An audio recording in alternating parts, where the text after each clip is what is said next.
Welcome to ILA Radio, where we're looking at the question, how do we know what we know? Is it through intuition, through reason, or something else? Joining us today is Siquoyia Blue. Thank you so much for being here, Siquoyia. Woo, I'm so grateful to be here. Another day around the sun. Mhm. Yeah, so to get started, on the drive in, I had this revelation that just hit me, and so I wanted to share it. We know Descartes, who said the famous "I think, therefore I am," and that's how he knew what was real, quote unquote, like that reality. Mm, What is real, no one knows, but we can say that we're real because we can think.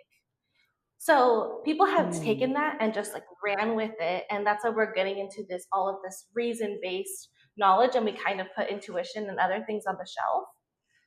And so the mm, revelation that hit me was maybe that's why our minds haven't stopped running like with the thoughts, because they're like, if I don't keep thinking, then I don't exist. And I was like, wow. mm. So maybe that's why it doesn't want to Mm. let like the other parts of ourselves come out, because our minds are just constantly on the grind. What are your thoughts about that? I know we're like jumping right into the deep end. No, I love it. I mean, I'm the look, I'm always thinking on deep end. So, I mean, that's definitely true. I feel like as someone with ADHD, my mind don't stop, even if I have some medicine. But I always, even before I took medicine, my mind is always running. Like it doesn't stop. And the question is, can that person be aware of their thoughts? Right. I mean, I think subconsciously you can tap out of your thoughts and not even be thinking. Some people, or they choose their thoughts, but I do think that subconsciously our mind is always running. That's why we have these dreams, and that's why we have kind of, I mean, some people might say deja vu, but they have these like flashbacks of something, and or they think of something, and that's because your mind is it's not stopping, and that's one of the things that I've noticed. Like I just think too much. I overthink a lot because my brain is always on 10. So I'm always thinking of what the next plan is, or what does that mean? Like it, because it's like if you don't think about your thoughts when it comes through, when you get this revelation, let's say intuition about a person or a thing, or maybe you shouldn't go somewhere, then it's like you're not living, you're not tapping into it. And I think a lot of people don't tap into it or don't know how. Yeah, definitely. But so do you think that we have the power to stop our thoughts, to be able to just like be in our bodies? I think people can. I think we can. Though I think it's very hard. Yes, but I do think we can. It's just that I don't think I'll ever be able to do it, but somebody might be able to, like Eckhart Tolle, or somebody that's very just can zen out, and just Deepak Chopra can, he meditates, he said, for like 2-3 hours a day, and his mind can just zen out. Me, I could probably do it for 30 minutes. Maybe I could feel myself levitating and stop my thoughts, but then it comes back at 30 minutes. It's like little buggies, and mine's probably overpowered over more than some other people, because my, the ADHD. But I think that people that have the normal thoughts, man, it's tough to turn that off. Well, I think it's also because your mind, which is Mercury, the planet, it's right between Pluto and the sun. So it's like you have like change, move on, keep doing this, and then shine and do this. But your mind's like, like, what do I do? And it's Hmm. literally in Scorpio. So Scorpio is like the deep of the deep. Hmm. It's always like Hmm. trying to go to like the next level, which is incredible. And so I wanted Hmm. to give you a chance to talk about your podcast and how you use Oh, this energy of transforming with like getting people to share their stories while you're still shining. I loved being on your show because you have a really great balance of bringing your personality onto it while allowing the other person to share their story. And I love how you did that. So you talk about it. oh, thank you. Yes, when I started Blue Alchemist podcast, it was a journey. I started once when I was 22 years old, and it was called Sequoia the Revolutionist. It wasn't even called Blue Alchemist podcast. It was Sequoia the Revolutionist, and I wanted to challenge people's perspectives back then, but I didn't say challenge your perspective. I just called it a revolution. So I used to go on Blog Talk Radio, which is the old school way now, because now there's new cool stuff going on. and I would talk about different things that I see in life and give my different opinions based off of what I've learned. And then I really didn't have guests back then. I probably had one guest that would come on every now and then, and he was very religious and he had his own opinions, and I had mine, and it was cool because we balanced each other out. And then I got cold feet. I ran away from it. I was like, I'm getting too much attention on this Blog Talk Radio. I'm nervous. I don't know about that. So I stopped. And then I would say 5, 6 years ago, when I was living in California, I said, you know what, I got to start podcasting again. I'm getting pulled. I'm getting pulled. And I'm like, do I have the time to sit here and podcast? I'm in LA. At the time, I was working 2 jobs.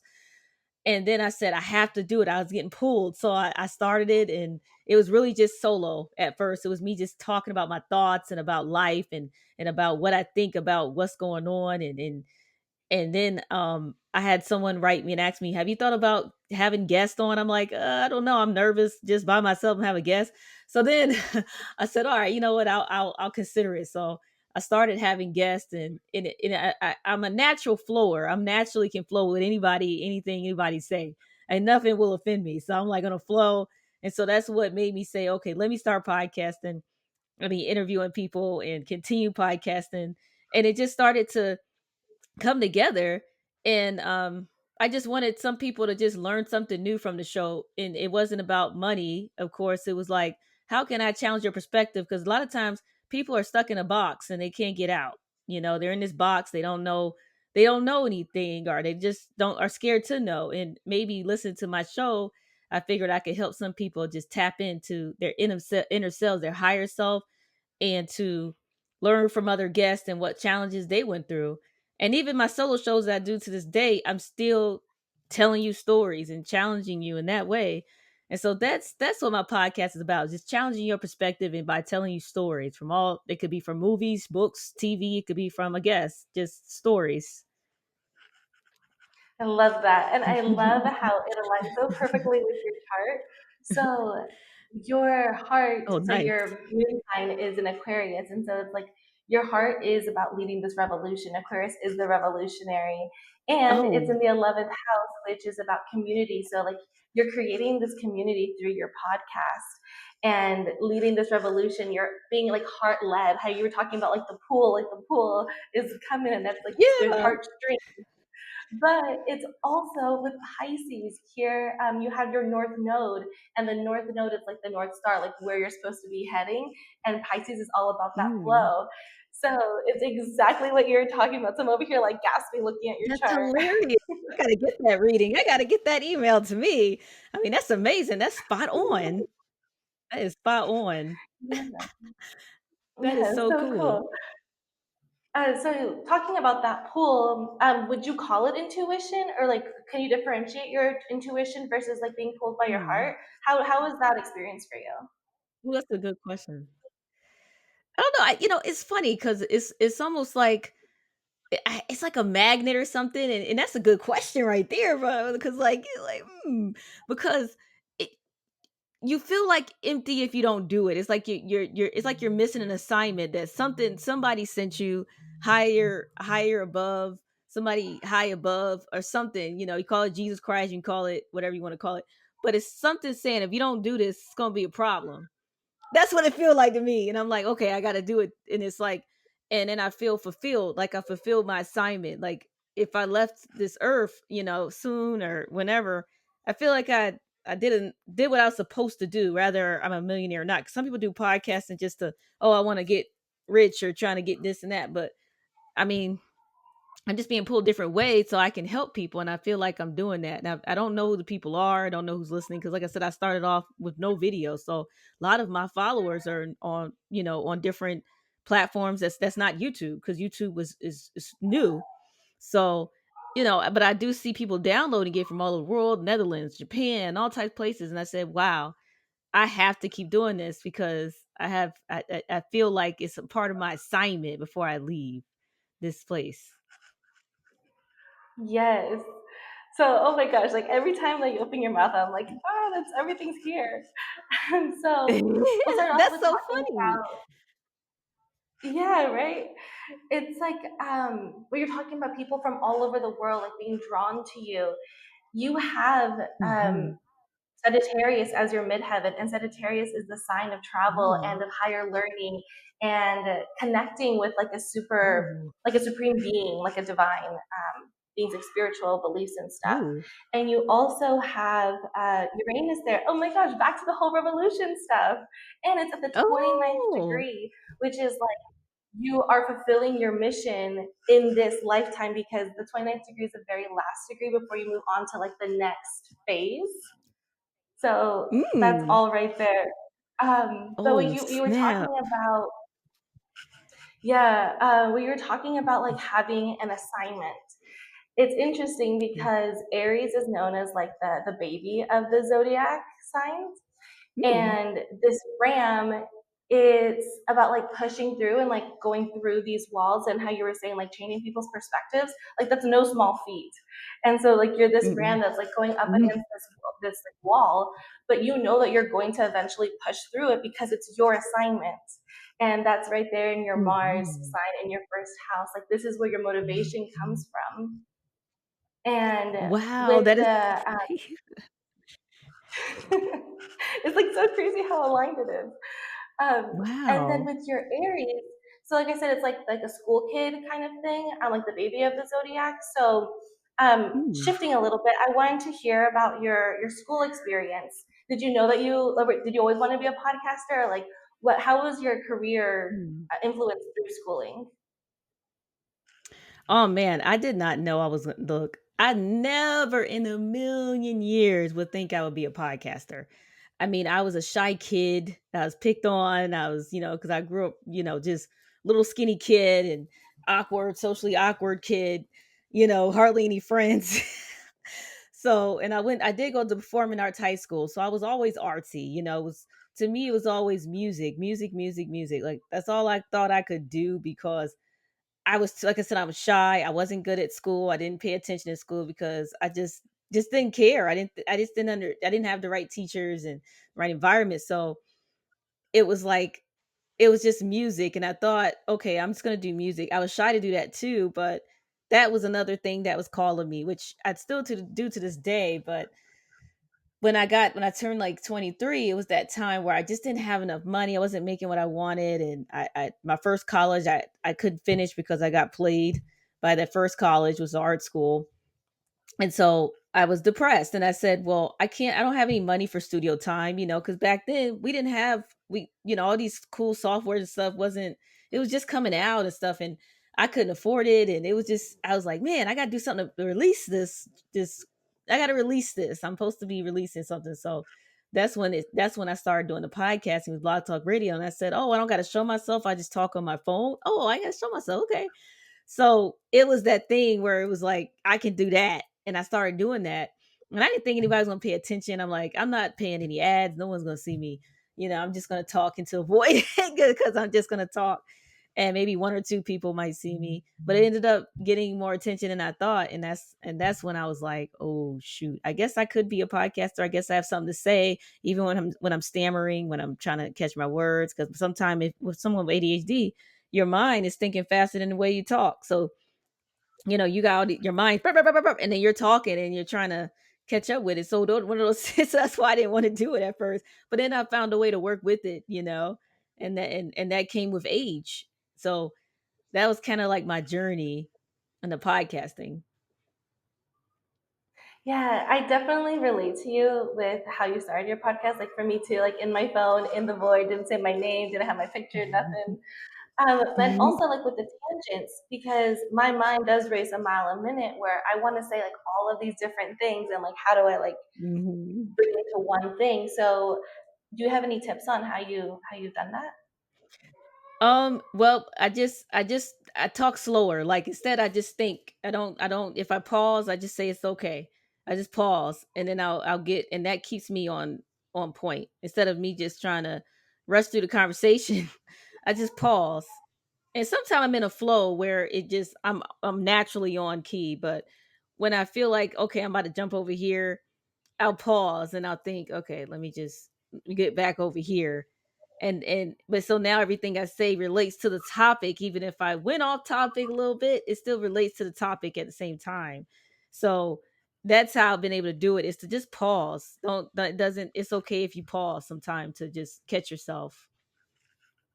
Yeah, definitely. That's great advice. Yeah, that's important. You have Jupiter in Gemini, and so what it Ooh. means is that through your voice, that is how you expand. That's how you grow. So could it be Oh. related to podcasting, or do you? It could be with music Hmm. too, or do you have other ways Well, of expressing yourself?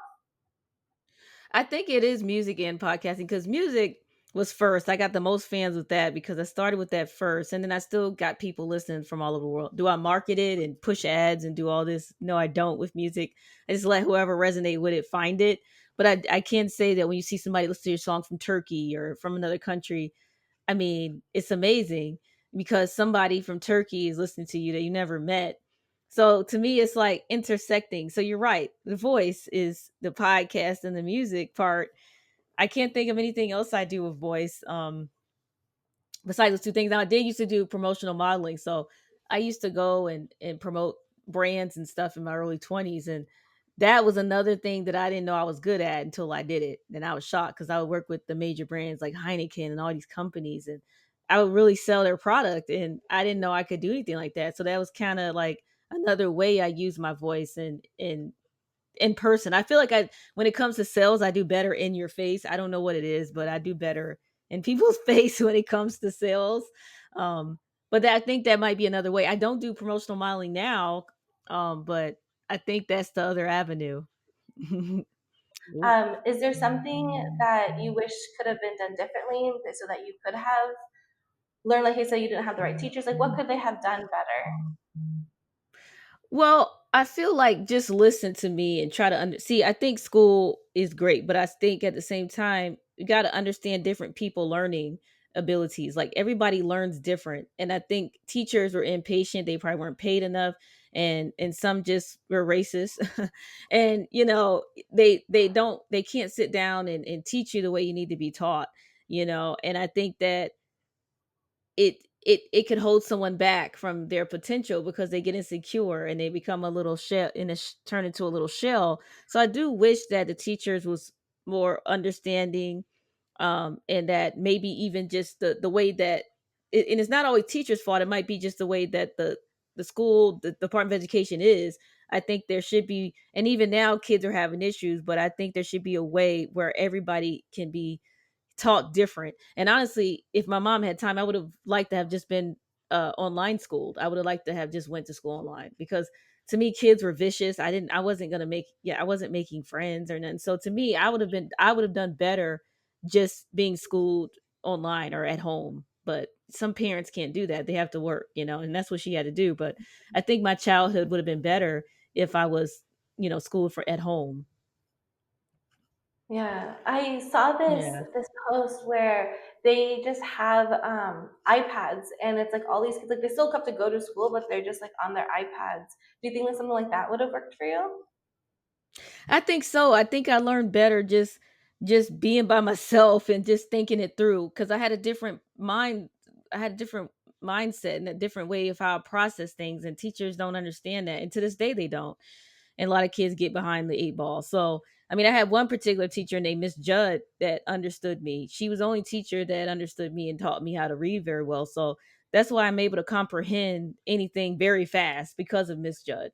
Unfortunately, I didn't have that same teacher in math, so I can't, I'm not the best in math, but you got AI for that and stuff. But I'm happy that I could comprehend things. That is a treasure in this world, because if you want to learn something, you want to read about something, you have to know how to comprehend it. So that's one thing I can say, is that one teacher did help change my life. And if there was more teachers like her, I would probably be even better, you know. Sure. So going back up to Yeah. Sagittarius, I talked about how Sagittarius is um, about travel and about higher learning and all of that, but it's also the Mhm. teacher.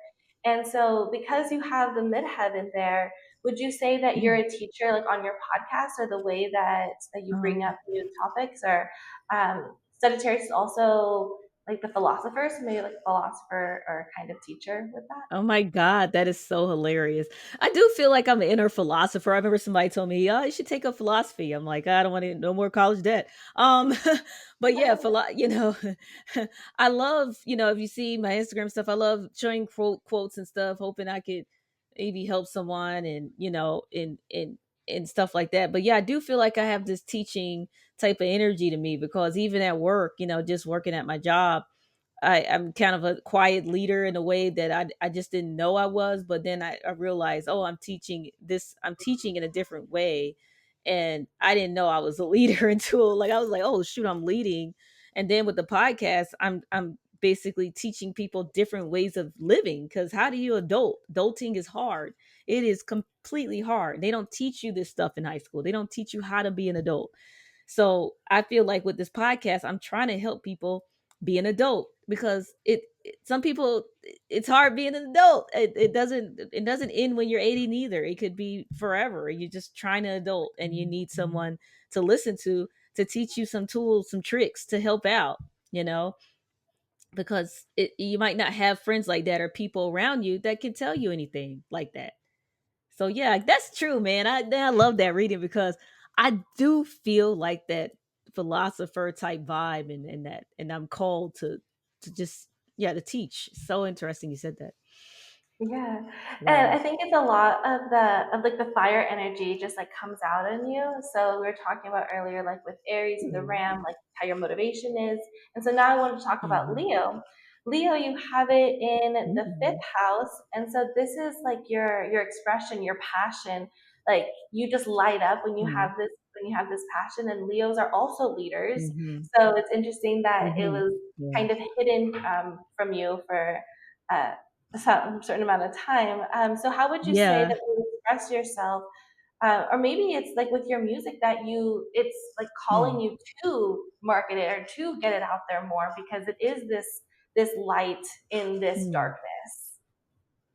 Oh, you know what? That's probably true. I do feel like sometimes my ancestors work through me, in a weird way. And I think Kendrick Lamar said, Tupac said that. I think in the song that our ancestors work through us. And it might not be our blood ancestors. It could just be ancestors that just working through you. And I do feel like sometimes, I'll do a song because I'm called to do it, and I feel like it's something deeper than just me saying I'm doing a song because I'm trying to blow up on the charts. No, it's like this pull. And yeah, I'm not, and you're right. I probably should market more. I've had people say, hey, you're not marketing enough for all throughout my career, but I do feel like in the music industry, it's a crazy industry, and you don't want to you don't want to be at nobody's mercy. You want to make sure that you are in control and that you're doing what you need to do, and that in return, you're not going to get seen as much because you don't want to be at nobody's mercy. A lot of people, they're not always fair, like it is if you get a book deal. I feel like the book industry is more fair than the music industry. The music industry is just it's trying to take. So and they think if you don't read, you're gonna join, and then you don't even know what you're signing up for. So I do think that independent artists do have to find a way to market their music, learn ads, and push it. And you're right, but I do think that music is in a big crisis because of streaming and stuff like that. So it's almost like you don't want to you don't want to spend money on something that is readily, people are not gonna you're not going to make as much as was back in the day. Now, if you put it in the movies and TV shows, you'll make some income. Of course, performing live, you'll make good income. But the gone are the days where you're just selling CDs and making cheese just sitting down. You definitely have to be on. And I think one of the things that I plan to do is just do my own tour. I mean, I'm pretty much a being in tech for so long, for over 10 years now, and learning the logic mixed in with the creativity. I've learned how to set up, do something, be a project manager, all these things that it requires to be an entrepreneur. Because people forget, musicians, you're an entrepreneur too, especially if you don't want to be at somebody's mercy. You're an entrepreneur. So if you know how to put on your own shows and stuff, and you're not nervous to sing in front of people, you could just put your own shows up. People need something to do. You put it on Eventbrite. And so those are things I plan to do in the future. But I know some things have to come first, so you can be able to prepare for that one. And so, but that's what I would say to also independent artists. I know it's off topic, but just, that's what y'all should do, because if you don't do it, you're just not gonna do what you want to do. You got to be a boss in it and understand it's entrepreneurship. Get your LLC and know that it's a business. It's not just about rather somebody think you sing the best or not. It doesn't matter. Your fan base is gonna be your fan base. That's just that. You know, that that's something I had to learn. It took me years because the people around me don't they didn't know. They don't know it's a business. It's I think that's it's like a the crazy hardest thing. thing as an artist is Mhm. like as an artist you just want to create, you just want to put it out into the world and have Mhm. somebody else market it. Like I don't want to have to think about that side. I just want to be able to create and have people naturally find it. But you're right, it is a Mhm. business. And I think what it really Mhm. comes down to is trust. Like, can we trust our creations in, like, put it in the right hands and not how you were saying, like, sign your Mhm. life away, because we don't know what we're Mhm. getting into if we do end up signing with whoever. So it really comes down to trust. And I think that this is like where intuition really plays a role. So, how would you Mhm. define intuition? Ooh, intuition. I would say it's like this little poke, a little quiet poke. Um, it's crazy because I want to say serendipity, but I don't. I was asking someone on my podcast the other day, like, do you believe everything happened for a reason? And I do. Yeah, I think that some things don't make sense. Like somebody has cancer, terminal illness. A lot of people getting sick right now, and all this stuff. That doesn't make sense. I don't think it's meant. I don't think God meant for them to be sick. Like some people say, it was God's will. I don't think it's God's will. I think that they just got sick. But I do think that I do think there is some type of serendipity too. Like there's some type of uh little angel or little poke that's telling you something, and if you don't follow it, then you see something bad happen. And that's what happened in my life. Like in the past, in my early 20s, I used to ignore the little poke. And probably till I was like 30 years old. I used to ignore the little poke. I'd be like, whatever, I'm just tripping. But the poke was real. Like it's important to listen to that little voice, and but it makes sure it you got to be able to determine if it's your ego or if it's the little voice. But and that's something that's probably hard for some people, but I figured out that, yeah, it wasn't my ego. It was that little poke, and when I follow it, good things happen. So I think that's what intuition is to me, is that quiet voice. Do you have any tips on how to differentiate between the ego and intuition? Hmm. Um So I think ego is like you're pushing out the higher power. I feel like you're it's like more insecurity and fear coming out rather than truth and facts. Like I feel like you got to check yourself. Is this coming from fear, or is this coming from imposter syndrome or whatever? You got to sit here and think like what where it's coming from, and then once you determine that it's not coming from neither of those, and or that situation doesn't even apply to it, then you better take heed to that intuition, and say, okay, you know what?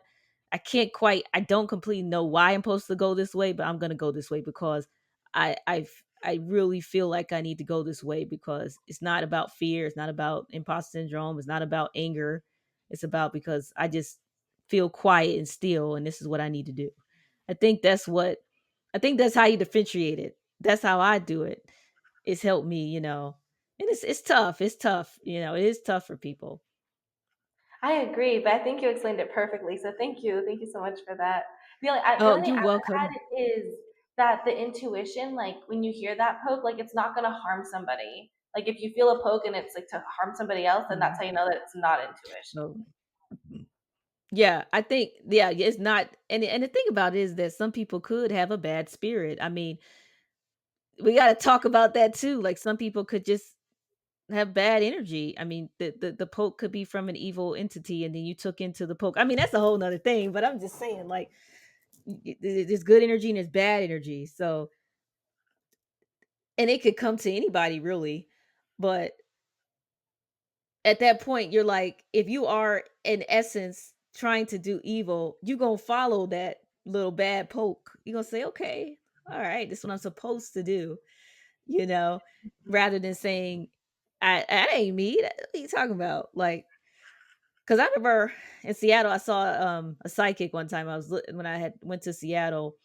and she told me that all of our thoughts aren't our thoughts. All of the thoughts in our mind aren't actually our thoughts. So sometimes, like I said, that little evil buddy could be there and it's not you. It's a lot of weird stuff going on out here in the world, but it is not always you. But at the same time, if at your essence that's who you are anyway, oh, you're gonna go into the buddy. You're gonna go into the evil buddy. And that's the scary part about that.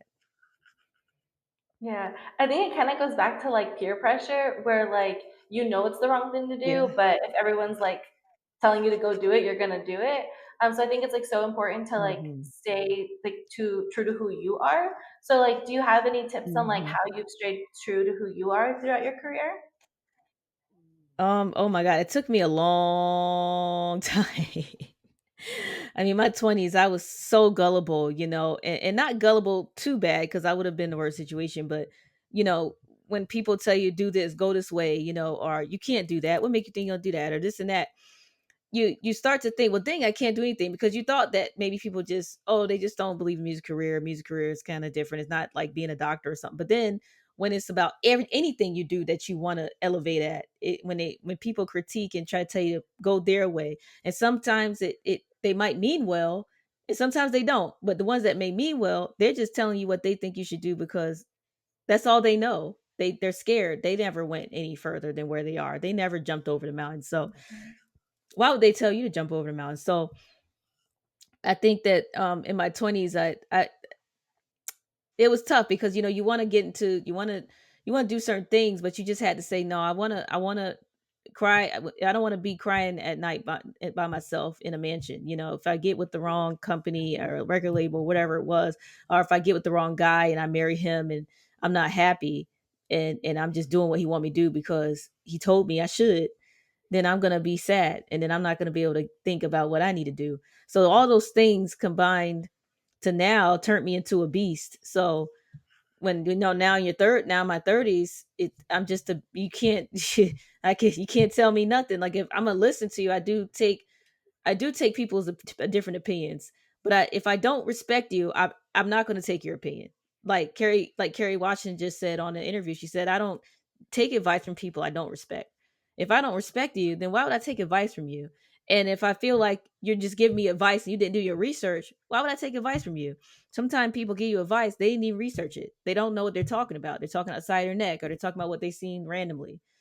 If I give somebody advice and I don't know it, I'm gonna research it first before I tell you anything, because that's just the right thing to do. So that's how I've been able to navigate through it. And I think when you're younger, unless you just grew up like a boss of attitude, which some girls were blessed to have that strong, confident personality, you have to say no to things you don't want to do because I'm telling you, life is flying fast, and whatever you do in your 20s matters. It matters. So make sure you don't date the wrong person just because you just want to be with somebody. Don't do it. Make sure it's the right person. Get to know them and just have fun. Don't try to. Our minds change so much. Not he might not even be your man later. Things change so much. So just think like, don't get attached to nobody or anything. Like stay detached. Still be there for the person, but don't get attached and morph into them. Have your own identity. Have your own life.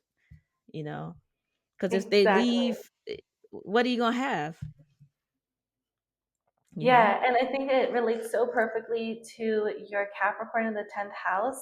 The 10th house is about legacy and reputation. Mm. And Capricorn, I always think about it or describe it as a mountain. So it's like you're on the mountaintop. So if people aren't willing to like meet you up at the mountaintop, you don't want them. Oh wow, that is true. That is so true, man. I'm blockiana. I call my, you get blocked real quick now. If I tell you no, if I don't feel, yeah, I am. I will do it. But it's interesting that you talk about time flying because you have Saturn here, and so it feels at home there. And Saturn is the planet of time, so like it's ruled by Kronos. Kronos like father time, so it's kind of like you have this time ability. Like you could stop time. Like if you get lost in something, it could go by really fast. Or Ooh, you have this kind ooh, of ability when it comes to time that you haven't tapped into yet, because it's like right mm, after your career. Like once you hit your career, like it's like where you mm. tap into that. Now we're getting like too deep into like I can tell you the exact No, time. no, I love deep. I love deep. Hey, I'm someone that don't like small talk. Tell me about the universe and what's going on and how I can stop time. That's all I want. Look, if you ever, I'm not a small talk type girl. You just talk about the universe. I can talk about that every day, all day. Never get tired of it. Okay, I soulful. do believe we could do it. I do believe it. The tapping in. I haven't gotten there yet. You're right. I haven't, but I do feel like I could get there. I do feel like it. Yeah, I think I'm at, I think my job's in the way, but once I get out the job and be fully into entrepreneurship, I think that I could tap into it more. I do got that's what I think, but it could be before that, mate. yeah, yeah, definitely. But there's like That's a so lot of interesting. like good energy, and it's like strictly related to that fire energy I was talking about earlier with your Aries and Mars. So it's like zapping it up there, and it all comes down Ooh. from talking. Oh my gosh, from that Jupiter that we were talking about earlier with your Gemini. It's like it shoots up Mm. to your Mars and then goes over to that midheaven. Mm. Pretty powerful stuff over here, Mm. especially with all of your placement. So you have a stellium in Scorpio, and Scorpio, like I said, is Mm. like that deepness, but it's also like this water that the world desperately needs. Like we need to start like bringing down, like tearing down the like all of these walls that people have, and allow everyone to come together Mm. and like be in the flow. And I feel like your chart is saying like there's something there that you're meant to do, because that Jupiter and Gemini, so like talking, and it's in your second house, which is what we were talking about earlier with like your Mm. values. So like you needed that groundwork, and so now that you have that foundation, you know who you are. You're not going to settle. Then now Mhm. it's like shooting up to your heart. So you were talking about right now about like being detached. That's very Aquarius Mm. energy, and I think that's like something that Mm. does need to get broken down, and you need to not necessarily like attach. Like there's like a difference between like detachment and like full on attachment, but like detachment to a Yeah, point yeah. where you still appreciate and want people in your like that you still feel understood. I think that's like the main thing. That Mm. you feel understood, Mm. then that's like when it shoots over to your mind and the changing of people's minds. But it's all here, so Ooh. that's really cool. Whoa, that's deep. Oh my goodness. That is deep. That is so me right now. That is true. I probably that's true because I probably need to open up more, I guess, and let more people in. And I don't. I mean, except for the podcasting course, because I'm letting you into a story. But I guess I don't know if that talks about dating or I don't know because I dang on sure ain't let nobody in that. I mean, Well, I I think don't it's going know. to be through your music, because I have like a different chart Oh, with my research, and music and Scorpio are deeply, deeply related. So it's like through your music, you're oh, able to then allow like your true like sunshine to come through. And then because like oh, in your seventh house, which is about like dating, you have Venus in there in like in Libra. So like that's all clear. I think it's just mm, like this, like you just need to shine your light more for him to find you or her to find oh, him. I like men, but you know, but yeah, I mean, I think you're right. I mean, but the person, like I said, when it comes to dating, and I tell people, it has to be a champion for me because of the way I am. I'm a polymath. I have I have different things going, and my mind is circling. I got, you know, anxiety and stuff. So the person has to be more patient than me, calmer and open minded. And I think that's it's tough in this world. So that's why I'm not. He would have to come to me. I'm not on no dating apps or anything like that. But I think that person would have to come to me because I ain't going to him. you. Yeah, and so all you have to do is shine your music, basically, is what it's saying. I might attract him with the music. That's true. Because I just saw this movie. Well, I don't want to go off topic. I'll be all over the place. I'm just saying music is very powerful. It's a spiritual tool, man. And I think some people that do music that's not just doing it for money, they be tapping in. I mean, it's like you just meant to do it for death. Like people be like, oh, you still doing music? I morphed into it. That's something I am morphed into. It's music. I can't. It's never gonna go away. I'm gonna sing till I'm gray, bro. I'm gonna be singing into the grave because that's just what I'm called to do with it. It's the and I think some people don't know that there's some passions that's never going to go away for the rest of your life, and that's one of them. And I do, like I said, it calls people. It really does, because this movie I just saw, Sinners, it's all about music and the spirituality and calling things to you and summoning things. It's some deep stuff, man.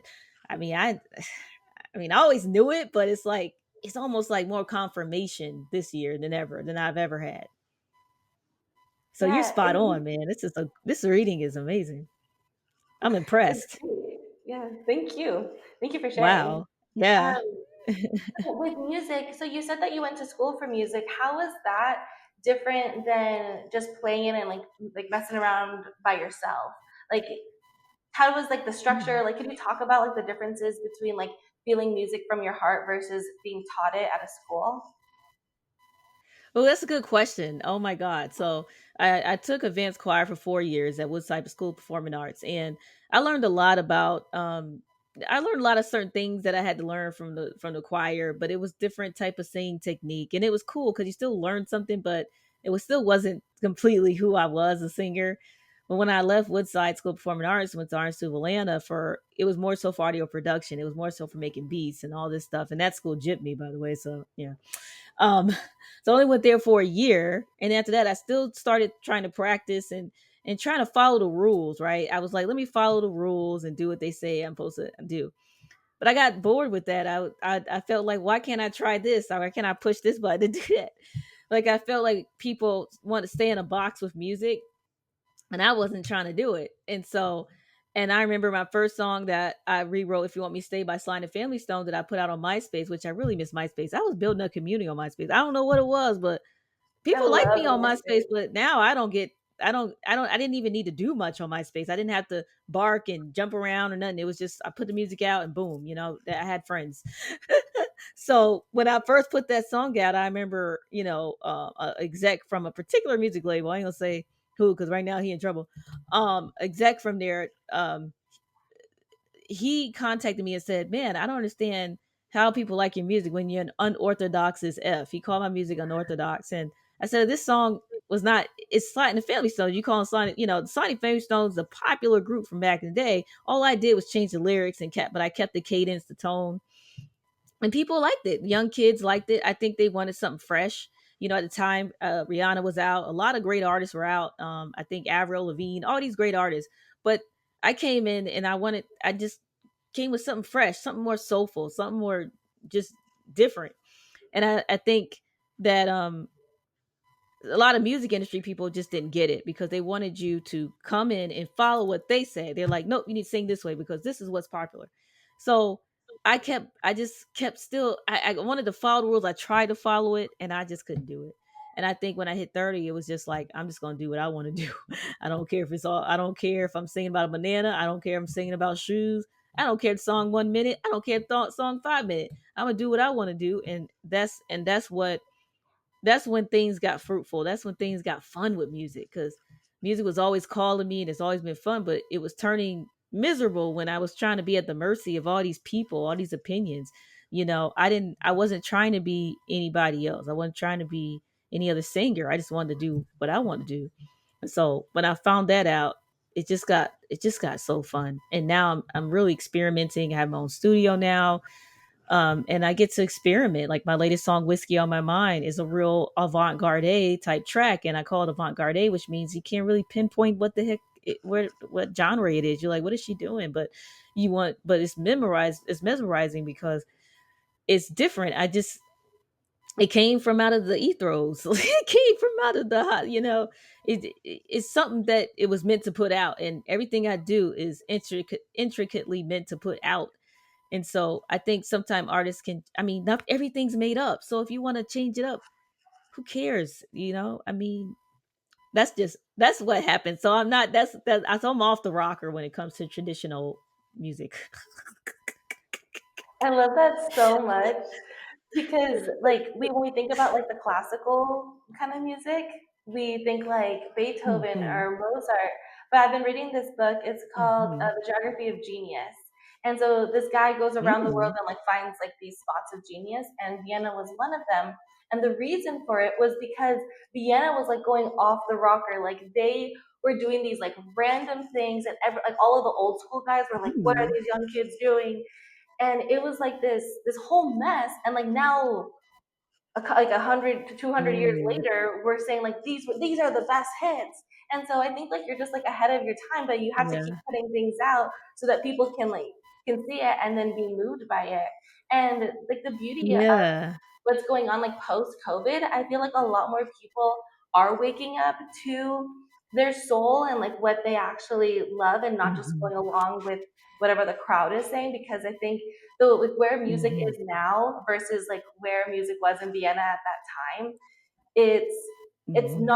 it's not comparable. Like people would like they would rock out to like Mozart's music and like be like, I'm not saying like mosh pitting, but like that's how I think they picture it. Like people are like getting crazy down to this Mhm. kind of music because it's just like something that they never heard of.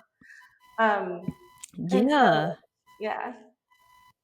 It's amazing. I gotta check that out. Yeah, I mean, I think that people need to start pushing the boundaries, and and rather it's with music or anything, because it you don't have to follow the rules. If somebody made up the rules, if you want to poke it a little bit and change it to more to meet your style, I think it's okay, And I think, yeah, you're right. The world's changing, and they're opening up to it more, and so yeah, not so much a Yeah. unicorn anymore But it's that like I also like was going back. 19.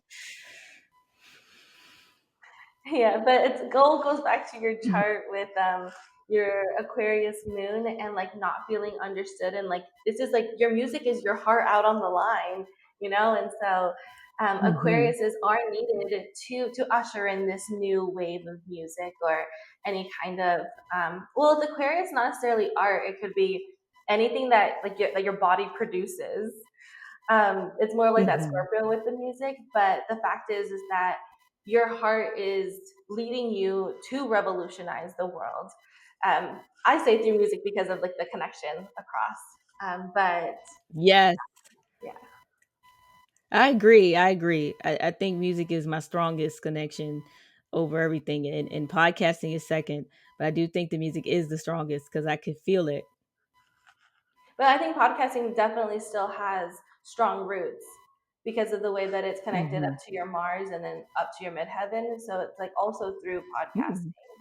podcasting up here. Oh, and then the only one that we haven't talked about yet, Hmm. right here towards the end, is Neptune that you have in Capricorn. So Neptune is ruled by Pisces. So it's like this go with the flow kind of thing, but it's like up at the Hmm. top of the mountain. So what image just popped into my head is like a water slide. So like you climbed up the mountain, you want people to Mm. climb up the mountain so then they can slide down this water Ooh. slide and like have such a fun time and like feel alive. Hey, maybe the Mm. water is like that Scorpio water from your music or Mm. like from your voice. Like it doesn't have to be Mm. music. You're just going back to that, but like that's like kind of like Yeah. what you're setting up for the world. Would you agree? Yeah, that is so true. I totally agree on that. I think because now this new energy is coming in, and I do feel like, I just feel like something's coming bigger with the music and even the podcasting. I think something's coming. I just don't know what it is exactly, but something is coming. And so we've talked about intuition. We kind of went a little bit through reason when talking about like what to do or when to do it in like the music industry. So could you answer the question? How do you know what you know now? Hmm. Okay, so I know what I know now because I've learned so much. I've been through so much to bump my head, to make mistakes, to know what to do moving forward, and also to follow my intuition, and to stay grounded and know that regardless, I'm gonna still be me, even if everything's taken away. I'm still gonna be me. I'm still gonna like myself, because we are us before anything else come. We are going to still be ourselves. So because all this stuff is just um we're having an experience, our souls are going to go somewhere else after this. So I think that what I know now is that regardless of what happens, I'm still going to be me, and I can stand strong, and I don't need anyone to validate that or validate me or what I'm doing, or I don't care if I'm doing if you feel like I'm doing too much, oh well, then I'm not for you. But I feel like now I don't need the validation like I used to. I used to want validation more. Now I don't even need it. I just don't need it. And that's what I know now. And also, yeah, just knowing how to deal with conflicts and stuff like that too. Like I know how to navigate it now, how to speak up for myself versus back then, and it helps me in life because not only does it help me, but it may help teach someone else something that is causing pain on me, or rather, it's at a job, or it just anybody. It's just good to speak up, and so yeah, I'm happy I know that now. You know. Incredible. And where can people find you? Yeah, so they can go ahead and check me out at sequoia.comi.com. So sequoia.komi.com. And that's where all of my links are, that I keep all my links and stuff, because I am going to work on getting a new website up just for the entertainment side, which is going to be sequoiablue.com. But I'm working on that. But right now I have like the links to everything on there because it's easy for people to get to anyways. If with everything on there, you can find the podcast on the links, you can find everything on there. So it's just a good tool. Do you have any last words that you want to say before we close out? Just be yourself, and don't be afraid to stand up for what you believe in. Yeah, that's great. Thank you so much, Sequoia, for being here on the show. Yeah, thanks for having me. I had a great time, and yeah, I appreciate it. I really do. And that's it. Thank you so much for being here. I really, really appreciate it. If you learned something or enjoyed the show, please don't forget to give this podcast a 5-star review. And if you want to learn more about Sequoia or myself or the show or this episode, please check out the website below. You can have all the links to Sequoia stuff, to my stuff, and to key highlights of the show, as well as some journal prompts and other goodies. So please check that out below, and I'll see you next time. Bye, everybody.